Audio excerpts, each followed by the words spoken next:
Isinailalim na sa state of calamity ang Cebu City dahil sa matinding pagbaha sa lugar dulot ng malakas na pag-ulan. Makibalita tayo kay Chona Carrion ng GMA Cebu.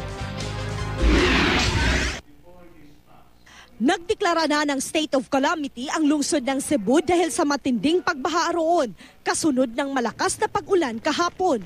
Naglaan ang Cebu City Government ng 7 milyong piso para sa operasyon ng City Disaster Risk Reduction and Management Council. Inaprubahan din ng lokal na pamahalaan ang 200 milyong pisong budget para sa drainage system project upang matugunan ang matagal ng problema sa baha sa lungsod.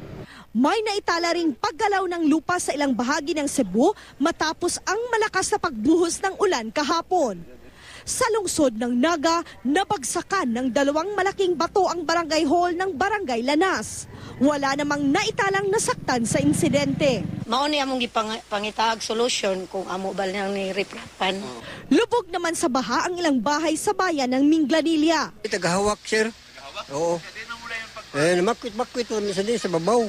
Mababaw nga mong mga butang, dili mabasa. Pero uban nga basa, nga anod ganing uban. Nagka-rock slide naman sa Trans Central Highway sa bundok ng bahagi ng Cebu City.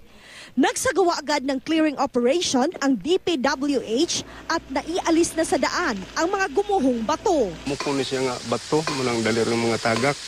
Niya, tindog sa kayo ang iyang slope. Munang inig na uwan, dali rin matagak. Nasugatan naman ang isang binatilyo matapos mahulugan ng debris mula sa bumigay na pader ng isang semenaryo sa Barangay Guadalupe. Nasira din ang kanilang bahay. Dahil dito, pansamantalang pinalipat ang biktima at kanyang pamilya sa mas ligtas na lugar. Posible raw lumambot ang lupa na kinatitirikan ng pader dahil sa pag-ulan.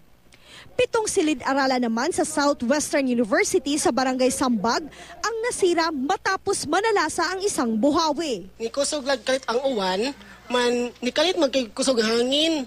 Pagkuan na kung tuyok naman ang mga huga, masin. Pagtanaw naman, paghayo na dyan, nilangkat na diyang kuandri sa atops. Wala namang naiulat na nasaktan sa insidente. Chona Carrion, Nagbabalita, Pilipinas.